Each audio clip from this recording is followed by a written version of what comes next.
La plupart des gens veulent changer leur vie, mais presque personne n'est prêt à faire ce qu'il faut pour y parvenir. Ils veulent de la discipline sans sacrifice, du succès sans effort, des résultats sans payer le prix. Et ainsi passent les jours, pris dans le même cycle, promesses vides, excuses déguisées en raisons et un confort qui les détruit lentement. Si tu es de ceux qui se lèvent chaque jour en répétant « je le ferai demain », laisse-moi te dire quelque chose. Demain n'existe pas. La seule réalité est cet instant, et chaque seconde que tu perds est un pas de plus vers une vie de regret. L'inaction est la pire maladie de ce siècle, et le seul remède est l'action brutale et immédiate. Peu importe si tu es fatigué, si tu n'as pas envie, si les circonstances ne sont pas idéales. La réalité est celle-ci. Soit tu bouges, soit tu restes en arrière. Il n'y a pas de juste milieu. Et si tu ne décides pas par toi-même, la vie décidera pour toi, et tu n'aimeras pas le résultat. Aujourd'hui, tu vas apprendre ce que signifie vraiment prendre des mesures. Il ne s'agit pas de belles phrases ou de motivation bon marché.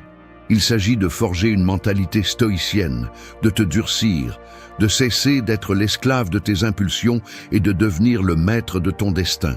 Nous allons parler des principes dont tu as besoin pour éliminer la procrastination, mettre fin à la paresse et construire une discipline inébranlable. Alors prépare-toi, parce que je ne vais pas te dire ce que tu veux entendre. Je vais te dire ce que tu as besoin de savoir. 1. Déclare la guerre à ton « je le ferai demain ». Chaque fois que tu repousses ce que tu sais que tu dois faire, tu te plantes un autre clou dans l'attaque de ton potentiel. Tu ne le remarques pas sur le moment. Tu penses que ce n'est qu'un petit retard, une simple décision inoffensive. Mais chaque « je le ferai demain » est une trahison silencieuse à la vie que tu pourrais avoir. Les grands échecs n'arrivent pas avec des explosions, mais avec de petites concessions. Un jour, tu cèdes un peu, le lendemain un peu plus. Et avant que tu t'en rendes compte, tu es devenu quelqu'un qui a pris l'habitude de tout repousser, de justifier son inaction par des excuses bien décorées.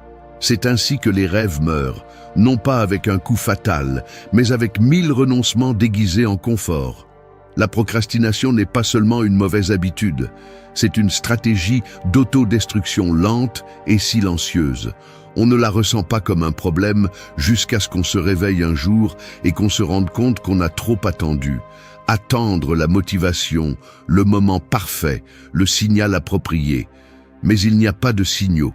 Il n'y a pas de destination, il n'y a que mouvement ou paralysie. Si tu veux vraiment changer, tu as besoin d'un acte de rébellion.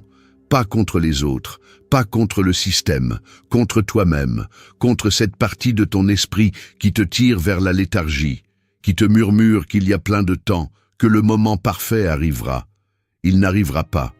Et plus tôt tu comprendras cela, plus tôt tu deviendras la personne que tu dis vouloir être. Le stoïcisme enseigne que la discipline n'est pas une option, mais la base d'une vie digne. Il ne s'agit pas de ressentir l'envie, il s'agit d'agir sans en dépendre. La volonté est un muscle, et chaque fois que tu cèdes à la paresse, tu l'affaiblis.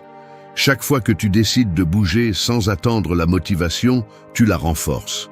Le problème est que l'esprit cherchera toujours la sortie la plus facile. Tu trouveras toujours une justification pour ne pas faire ce que tu dois.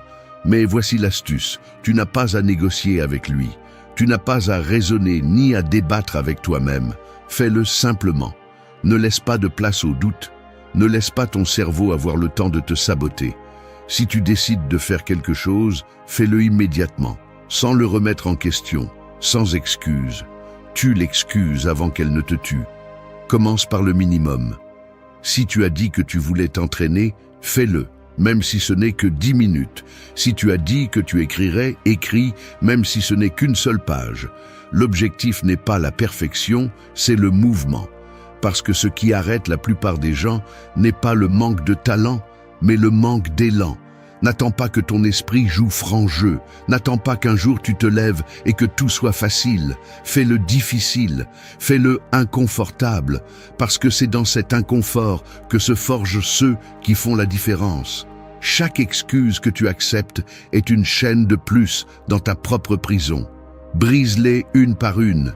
Non pas avec des discours, non pas avec des promesses, mais avec de l'action, sans applaudissements, sans témoins, parce que la vraie guerre ne se livre pas en public. Elle se livre dans ces moments où personne ne te voit, quand tu décides si tu continues à nourrir ton propre auto-illusion ou si tu te lèves enfin et fais ce que tu as dit que tu ferais. 2. Écrase l'inertie avant qu'elle ne t'écrase. L'inertie est un tueur silencieux. Tu n'as pas besoin de prendre une mauvaise décision pour échouer. Il suffit simplement de ne prendre aucune décision. L'immobilité devient une habitude, la procrastination un mode de vie, et sans t'en rendre compte, la médiocrité s'installe dans chaque coin de ton existence. Le plus dangereux de l'inertie n'est pas le manque d'action en soi, mais la justification qui l'accompagne. Elle ne te dit pas d'abandonner, elle te dit d'attendre, de prendre une pause, de réfléchir un peu plus avant d'agir. Elle t'anesthésie avec le confort jusqu'à ce que ta volonté soit complètement endormie. Le problème est que pendant que tu t'arrêtes, le monde continue de tourner. La vie n'attend pas que tu trouves le moment parfait pour bouger. Chaque seconde de passivité est une seconde où d'autres avancent, où les opportunités s'évanouissent et où tes rêves pourrissent dans le tiroir de ce que tu aurais pu faire. Mais voici la clé. L'inertie n'est pas un mur inébranlable, c'est juste un voile mince qui se déchire avec le premier pas. Le plus difficile n'est pas de bouger, le plus difficile est de démarrer. Le premier mouvement est le plus coûteux, car c'est celui qui rompt avec la résistance mentale que tu as accumulée pendant des années. Quand tu te trouves pris dans l'inertie, ne pense pas. Sans analyse, fais quelque chose, n'importe quoi, lève-toi, marche, commence la première tâche, fais la première répétition, écris la première ligne. Une fois que tu bouges, l'élan fera le reste. L'action est le seul moyen de briser la paralysie. Imagine un énorme rocher au sommet d'une montagne. Tant qu'il est immobile, le déplacer semble impossible. Mais si tu le pousses un peu, il commence à rouler. Et avec chaque mètre, il devient plus rapide, plus irrésistible. Il en va de même pour toi. Le premier coup de pouce est tout ce dont tu as besoin. L'inertie n'est jamais vaincue par la pensée, mais par les actes. Tu ne peux pas débattre avec la paresse. Tu ne peux pas négocier avec la procrastination. Tu ne peux les écraser qu'à travers le mouvement. N'attends pas d'avoir envie, n'attends pas que tout soit aligné.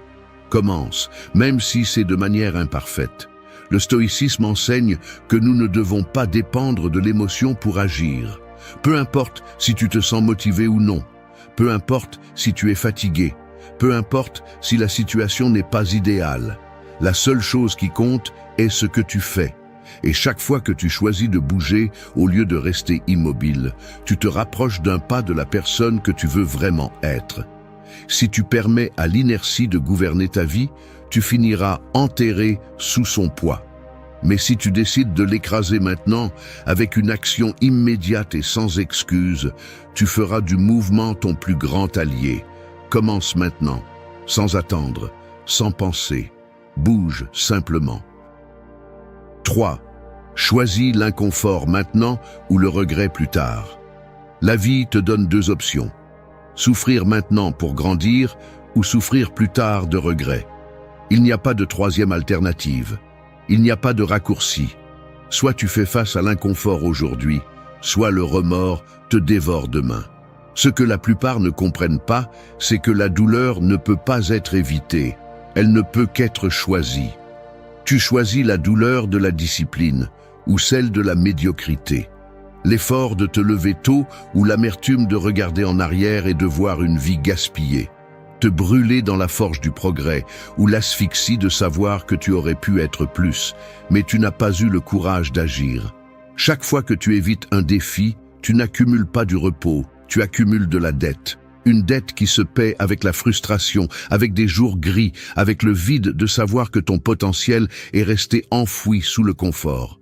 Parce que le regret est le fardeau le plus lourd qui existe et tu ne peux pas lui échapper. Les gens cherchent le confort comme s'il s'agissait d'un trésor. Mais le confort est un piège. Il se sent bien au début.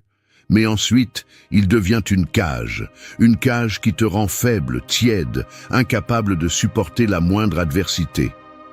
Et quand vient le moment de vérité, tu découvres que le confort ne t'a préparé à rien. Si tu choisis l'inconfort maintenant, ce ne sera pas facile. Tu voudras abandonner, tu voudras chercher la sortie facile, le repos, l'excuse. Mais chaque goutte de sueur est un investissement.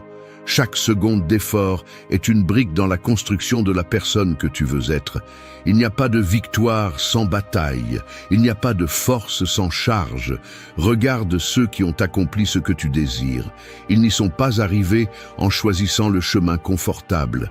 Ils ne l'ont pas fait en sautant les moments difficiles. Ils l'ont fait en embrassant le sacrifice, en comprenant que la douleur de l'effort est temporaire, mais que la douleur du regret est éternelle. Le stoïcisme nous enseigne qu'il n'y a pas de croissance sans résistance, que l'adversité n'est pas un obstacle, mais l'entraînement nécessaire à la grandeur. Le corps se renforce avec le poids, l'esprit avec la difficulté, le caractère avec l'épreuve. Alors, arrête de fuir, arrête de chercher la sortie facile. S'il y a quelque chose que tu sais que tu dois faire et que tu évites, fais-le maintenant. Peu importe à quel point c'est inconfortable, peu importe à quel point c'est difficile. Choisis la douleur utile. Ne sois pas le genre de personne qui regarde en arrière et dit « si seulement j'avais fait ce qu'il fallait ». Tu ne peux pas échapper à la souffrance. Tu peux seulement choisir pourquoi tu vas souffrir. Choisis l'inconfort maintenant, ou prépare-toi à porter le regret pour le reste de ta vie. 4. Ne sois pas le débris de ta propre indécision, lève-toi et agis. L'indécision est une plaie. Elle ne tue pas rapidement, mais elle te ronge lentement. Elle te vole des années sans que tu t'en rendes compte. Elle te transforme en spectateur de ta propre vie, regardant les jours passer, les opportunités s'évanouir, les gens avec moins de talent, moins d'intelligence et moins d'avantages que toi continuer à avancer, pendant que tu restes coincé au même point. Et le pire de tout, tu sais que tu pourrais bouger, tu sais que tu pourrais agir, prendre le contrôle, changer de cap. Mais tu ne le fais pas. Parce que décider implique un engagement. Parce que bouger signifie accepter que tu ne peux plus te cacher derrière des excuses. L'indécision est l'usine des échecs qui n'ont jamais eu lieu, des rêves qui n'ont jamais été tentés, des vies qui n'ont jamais été vécues. C'est le limbe où meurent ceux qui n'ont jamais eu le courage de prendre des risques. Pense à un bâtiment en ruine. Il n'a pas effondré du jour au lendemain. Il s'est écroulé peu à peu, brique par brique, fissure après fissure. C'est ainsi que fonctionne ton esprit lorsque tu laisses l'indécision s'accumuler. Chaque moment où tu doutes, où tu procrastines, où tu te perds dans des pensées sans action, est un morceau de toi qui tombe. Jusqu'à ce qu'un jour, tout ce qui reste de toi est un débris. Mais cela n'a pas à être ainsi. Tu peux reconstruire, tu peux te lever et prendre la décision que tu as évitée. Peu importe si c'est difficile, peu importe si tu as peur. L'action est la seule façon d'échapper à l'effondrement. Le problème est que beaucoup attendent un signe, une confirmation divine qu'ils prennent la bonne décision. Mais le monde ne fonctionne pas ainsi. La certitude n'existe pas. Tu ne sauras pas si c'était la meilleure décision jusqu'à ce que tu la prennes et que tu affrontes ses conséquences. Et c'est bien. Parce que même si tu te trompes, il vaut mieux avoir agi que d'être resté paralysé au même endroit. Les stoïciens savaient que l'indécision est un fardeau pire que l'échec. Parce que l'échec t'apprend au moins quelque chose. L'indécision ne fait que te consumer. Il ne s'agit pas de choisir parfaitement. Il s'agit de choisir avec détermination. Bouger, corriger en cours de route, ajuster la direction en marche. Tu n'as pas besoin de plus de temps pour réfléchir. Tu n'as pas besoin de plus d'opinion. Tu as besoin de bouger. Parce que si tu continues à attendre, le temps décidera pour toi. Et quand il le fera, il se peut que ce soit déjà trop tard. 5. Chaque excuse que tu acceptes est une brique de plus dans la prison de ta médiocrité. Les excuses sont des briques, petites, inoffensives au début. Une seule ne fait pas de mal, deux non plus. Mais quand tu les empiles jour après jour, elles construisent la prison dans laquelle tu passeras le reste de ta vie. Les excuses n'arrivent pas comme des cris, mais comme des murmures. Elles ne disent pas « abandonne », elles disent « repose-toi ». Elles ne disent pas « tu ne réussiras jamais ». Elles disent « ce n'est pas le bon moment ». Elles t'enveloppent de promesses de confort.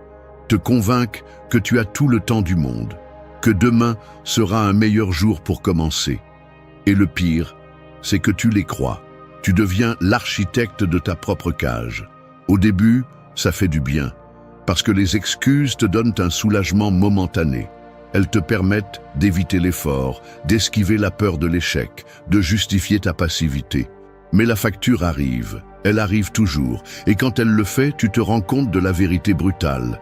Les excuses ne te protègent pas, elles t'enterrent. Chaque fois que tu acceptes une excuse, tu deviens plus faible. Chaque fois que tu décides de ne pas faire ce que tu dois, ta volonté s'érode. Les gens ne tombent pas d'un coup, ils s'effondrent petit à petit.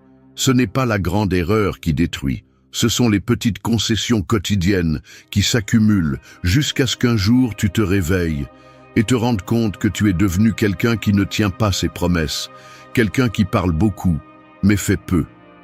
Regarde autour de toi.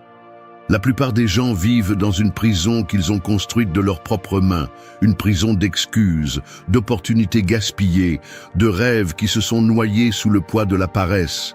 Et le pire, c'est que les portes étaient toujours ouvertes. Le stoïcisme enseigne que la responsabilité est non négociable. Si tu échoues, c'est de ta faute. Si tu ne progresses pas, c'est de ta faute. Si ta vie n'est pas ce que tu veux, ce n'est pas par manque d'opportunités, mais par excès d'excuses. La vie ne s'arrête pas parce que tu as peur, elle ne s'adapte pas à tes insécurités. Elle avance avec ou sans toi. Si tu veux vraiment être libre, tu dois démolir la prison que tu as construite. Pas avec des mots, pas avec plus de promesses, avec une action immédiate. La prochaine fois que ton esprit essaiera de justifier l'inaction, fais-le taire avec du mouvement. Ne te donne pas l'option de douter, ne te donne pas l'option de repousser. Fais-le maintenant, sans réfléchir, parce que chaque fois que tu brises une excuse, tu détruis une brique de ta propre prison. Et avec assez de coups, tu abattras les murs qui t'ont gardé emprisonné. 6. Que la fatigue te rattrape en courant, pas en étant assis. La fatigue est inévitable. Tu la ressentiras dans tes os, dans tes muscles, dans ton esprit. Mais il y a une grande différence entre ceux que la fatigue trouve en avançant et ceux qu'elle trouve stagnants. Le premier est le guerrier, le second est le vaincu. La plupart des gens se plaignent d'être fatigués, mais ce n'est pas une vraie fatigue. C'est le poids d'une vie gaspillée, de la monotonie, de l'inaction. Ce n'est pas la fatigue qui forge le caractère, c'est celle qui consume l'âme. La vraie fatigue est celle de celui qui s'est donné à l'effort, celle de celui qui a poussé son corps et son esprit au-delà des limites. C'est la fatigue de celui qui construit, de celui qui lutte, de celui qui transforme. C'est une fatigue avec des cicatrices de guerre, avec des histoires à raconter, avec des réalisations qui soutiennent chaque goutte de sueur versée. Si la fatigue doit te rattraper, qu'elle le fasse alors que tu cours vers quelque chose qui en vaut la peine. Pas quand tu es assis à attendre que la vie te donne tout sur un plateau. Les stoïciens le comprenaient bien. Nous ne sommes pas fragiles, nous ne sommes pas faibles. Le corps et l'esprit sont faits pour résister, pour supporter la pression, pour surmonter la douleur. Mais seuls ceux qui osent repousser les limites découvrent jusqu'où ils peuvent aller. La discipline ne consiste pas à agir quand tu te sens bien. Il s'agit d'agir peu importe comment tu te sens. Il s'agit de conditionner ton esprit à ignorer les plaintes du corps, à voir la fatigue non pas comme un obstacle, mais comme un signe de progrès. Ceux qui ont accompli quelque chose dans la vie n'étaient pas moins fatigués que les autres. Ils n'avaient pas plus d'énergie, plus de chance ou plus d'avantages. La seule chose qui les distinguait était leur décision de continuer à avancer, même lorsque leur corps et leur esprit leur suppliaient de s'arrêter. Le repos n'a de sens que lorsqu'il y a une guerre à mener. Un guerrier ne s'assoit pas à attendre que la bataille se termine d'elle-même. Il se lève, bouge, attaque avant d'être attaqué. La fatigue va arriver, c'est un fait. Qu'elle te trouve en mouvement, pas en paralysie. Quand elle arrive, qu'elle te voit usé, trempé de sueur, avec les mains pleines de cicatrices de l'effort, pas enfoncé dans le confort, sans avoir bougé un seul doigt pour ce que tu veux vraiment. Si tu vas tomber épuisé, que ce soit parce que tu as tout donné. Si tu vas être épuisé, que ce soit pour quelque chose qui en vaut la peine, parce que seuls ceux qui embrassent la fatigue avec honneur sont ceux qui construisent vraiment quelque chose de grand. 7. Ce n'est pas de la magie, ce n'est pas du talent, c'est de la discipline multipliée par le temps. Le monde veut vous faire croire que le succès est une combinaison mystique de talent inné et de chance, que certains naissent avec une étincelle spéciale, avec un don inatteignable, avec quelque chose qui les sépare du reste. Mensonge. La vérité est plus simple et en même temps plus brutale. Ce n'est pas de la magie, ce n'est pas du talent, c'est de la discipline multipliée par le temps. La plupart échouent parce qu'ils cherchent des raccourcis. Ils veulent les résultats, mais pas le processus. Ils veulent la récompense sans payer le prix. Ils cherchent des astuces, des formules secrètes, des conseils miraculeux qui les mèneront au sommet sans parcourir le chemin. Mais il n'y a pas d'échappatoire, il n'y a pas de route alternative, il n'y a que la répétition, la sueur et la constance. Le talent n'est rien sans travail. C'est un potentiel inexploité, une promesse vide, un feu qui s'éteint avant de brûler. La discipline, en revanche, est ce qui transforme la médiocrité en grandeur. C'est ce qui sépare ceux qui essaient une fois de ceux qui essaient 1000 fois jusqu'à bien faire. Il ne s'agit pas d'inspiration, il s'agit de répétition. Faire quand on s'ennuie, faire quand on n'a pas envie, faire quand tout en vous veut arrêter. Parce que chaque jour où vous avancez, même d'un centimètre, vous vous rapprochez de ce que d'autres n'atteindront jamais. Le monde est plein de personnes talentueuses qui n'ont jamais rien accompli. Parce que le talent sans discipline est comme un couteau sans tranchant. Inutile. Il est également plein de personnes sans compétences extraordinaires qui, avec des années d'efforts constants, sont devenus des géants. Les stoïciens savaient que le contrôle de soi est le véritable pouvoir. Celui qui maîtrise son esprit, son corps et ses habitudes, maîtrise son destin. Il ne s'agit pas d'avoir le meilleur départ, mais d'avoir la capacité de continuer lorsque les autres abandonnent. Faites-le un jour, faites-le 2, faites-le 100. Et quand vous pensez en avoir fait assez, faites-le 1000 fois de plus. La répétition forge des empires, crée de la force, transforme la volonté en acier. Le succès n'a pas de secret. Il a seulement un prix que presque personne n'est prêt à payer. Travail quotidien, répétition inlassable, sacrifice non négociable. Ce qui semble impossible aujourd'hui deviendra une habitude demain si vous osez supporter le processus. Oubliez la chance, oubliez le talent. Faites ce que vous devez faire, encore et encore, jusqu'à ce que le monde n'ait d'autre choix que de vous reconnaître. Parce qu'à la fin du chemin, ceux qui accomplissent l'impossible ne sont pas les plus doués, ni les plus intelligents, ni les plus chanceux. Ce sont ceux qui ont compris que la vraie magie n'est rien d'autre que la discipline soutenue dans le temps. 8. Le moment parfait est un mensonge. Choisis de bouger maintenant. Le moment parfait n'existe pas. Il n'a jamais existé. Il n'existera jamais. C'est un mirage, une excuse déguisée en prudence, un mensonge qui te maintient dans l'inaction. Combien de fois t'es-tu dit que tu commencerais quand le moment serait venu, quand tu auras plus de temps, quand tu te sentiras prêt, quand les circonstances seront favorables? Mensonge après mensonge après mensonge. Le monde ne s'arrêtera pas pour s'aligner sur tes attentes. La vie ne va pas te dérouler un tapis rouge ni attendre que tu te sentes prêt. Si tu continues à attendre le moment parfait, tu vas mourir en attendant. Celui qui comprend cela bouge, peu importe le chaos qui l'entoure. Il n'attend pas la clarté, il la crée. Il n'attend pas la stabilité, il la construit. Il n'attend pas la confiance, il la gagne en chemin. Si tu réfléchis trop avant d'agir, tu perds ton temps. Si tu analyses chaque possibilité, tu finis paralysé. Si tu cherches la certitude absolue, tu vas découvrir qu'elle n'existe pas. Les bonnes décisions ne sont pas prises avec des garanties, elles sont prises avec du courage. Le moment parfait est un poison lent. Il te donne une fausse sensation de contrôle, te fait sentir que reporter fait partie de la stratégie, alors qu'en réalité, c'est juste de la peur déguisée en planification. Les stoïciens le comprenaient bien, Le seul temps que tu as est maintenant. Pas après, pas demain, pas dans un futur idéal où tout s'emboîte parfaitement. Maintenant. N'attends pas que les conditions soient optimales. Elles ne le seront pas. N'attends pas de te sentir prêt. Tu ne le seras pas. La seule façon d'avancer est de décider que ce moment, aussi chaotique soit-il, est le moment où tu passes à l'action. Parce que la perfection est un piège qui attrape les faibles. Ceux qui ont accompli quelque chose dans la vie ne l'ont pas fait en attendant le moment idéal. Ils l'ont fait au milieu du désastre, avec peur, avec doute, avec obstacle. Mais ils l'ont fait. Et c'est tout ce qui compte. S'il y a quelque chose que tu sais que tu dois faire, fais-le maintenant. Ne cherche pas de signes, n'attends pas de motivation, ne continue pas à justifier ta paralysie par l'idée que plus tard ce sera mieux.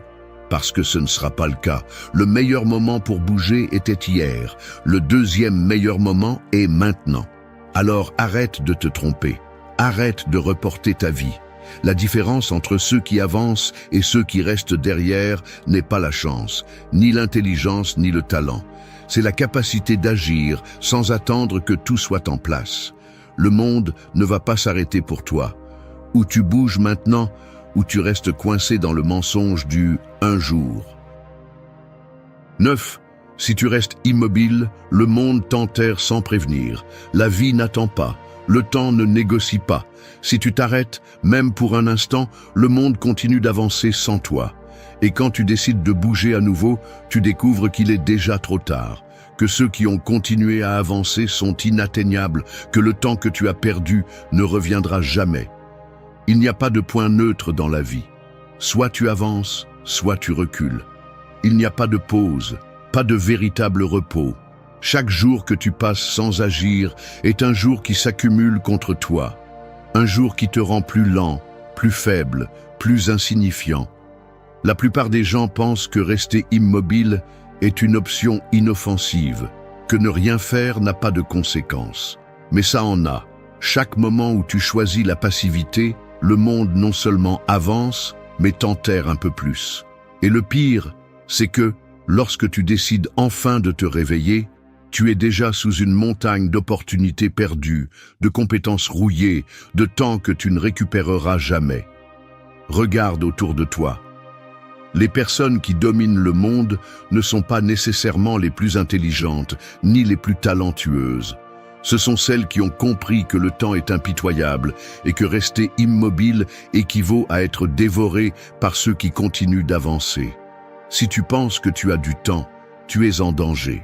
Chaque seconde d'indécision est une seconde où le monde te laisse derrière. Chaque jour où tu repousses ce que tu dois faire, quelqu'un d'autre le fait mieux que toi, plus vite que toi, avec plus de détermination que toi. Et quand tu essaies de bouger, ils seront déjà trop loin. Il n'y a rien de plus dangereux que la fausse sensation de stabilité, la croyance que tu peux rester où tu es et que tout restera pareil, parce que ça ne restera pas pareil. Soit tu t'améliores, soit tu deviens insignifiant, soit tu t'adaptes, soit tu t'éteins. Les stoïciens le savaient bien. Le monde ne s'arrête pour personne. La nature n'a pas de pitié pour ceux qui n'évoluent pas. Celui qui ne se renforce pas s'affaiblit. Celui qui n'avance pas tombe. N'attends pas que le temps te rappelle ta fragilité. Bouge avant que le monde ne le fasse pour toi. Si tu as peur d'échouer, souviens-toi de ceci. Le plus grand échec n'est pas d'essayer et de rater, c'est de rester immobile pendant que tout ce que tu as toujours voulu s'éloigne de toi. Alors, arrête d'attendre. Arrête de te tromper avec l'idée que tu peux mettre en pause ta croissance sans payer le prix. Chaque seconde compte, chaque décision pèse. Le monde ne prévient pas avant de t'enterrer. Tu t'en rends compte quand tu es déjà sous terre. 10. Deviens un stratège de ton temps, pas son esclave. Le temps est un tueur silencieux. Tu ne le sens pas arriver, mais il est là, implacable, te volant des secondes, dévorant des opportunités, détruisant tout ce que tu remets à plus tard. Chaque instant que tu n'utilises pas avec intention est un morceau de ta vie que tu ne récupéreras jamais. Il y a deux types de personnes dans ce monde. Celles qui gouvernent leur temps comme des stratèges et celles qui le gaspillent comme des esclaves. Les premiers conçoivent leur journée comme un champ de bataille, plaçant chaque action à l'endroit exact pour avancer. Les seconds errent sans direction, laissant les distractions dicter leur destin, permettant à l'urgence des autres de noyer leur propre but. La plupart ne manquent pas de talent, mais d'aptitude à gérer le temps. Ils se noient dans des tâches sans importance, perdent des heures dans des distractions déguisées en repos, se trompent en pensant qu'être occupé est la même chose que de progresser. Mais la vérité est celle-ci. Celui qui ne contrôle pas son temps ne contrôle pas sa vie. Chaque jour est un sablier que tu ne peux pas retourner. Chaque grain de sable qui tombe est un rappel que tu es en train de manquer de marge d'erreur. Tu ne peux pas demander plus de temps. Tu ne peux pas négocier avec lui. Tu ne peux pas l'arrêter. Tu peux seulement décider comment tu l'utilises avant qu'il ne t'échappe des mains. Les stoïciens l'ont bien compris. La vie est courte, plus que tu ne le penses. Mais pas parce qu'elle a peu d'années, mais parce que la plupart des gens la gaspillent en futilité. Le problème n'est pas que tu as peu de temps, c'est que tu ne l'utilises pas bien. La différence entre ceux qui accomplissent quelque chose et ceux qui se perdent dans la foule n'est pas la chance, ce n'est pas le talent, ce n'est pas l'intelligence. C'est la maîtrise absolue de leur temps. C'est la capacité de couper l'inutile sans pitié, de se concentrer avec une précision chirurgicale sur ce qui compte vraiment. N'attends pas que la vie te donne un ultimatum. N'attends pas d'être sur ton lit de mort pour te rendre compte que tu as gaspillé des années sur des choses sans importance. Si le temps est une arme, utilise-la pour construire, pas pour te détruire. Si la vie est un jeu, apprends à y jouer comme un maître, pas comme un simple pion sur l'échiquier. Arrête de courir en rond, arrête de remplir ta journée de tâches sans but. Le temps n'est pas infini. Ou tu le maîtrises, ou il te détruit. Merci d'être resté jusqu'à la fin de la vidéo. Si vous avez tout vu, commentez « Je suis stoïcien » comme notre signe secret, indiquant que vous êtes un véritable apprenant du stoïcisme. N'oubliez pas de vous abonner et de liker la vidéo si elle vous a plu. Rendez-vous dans la prochaine vidéo et rappelez-vous, continuez à cultiver votre esprit stoïque.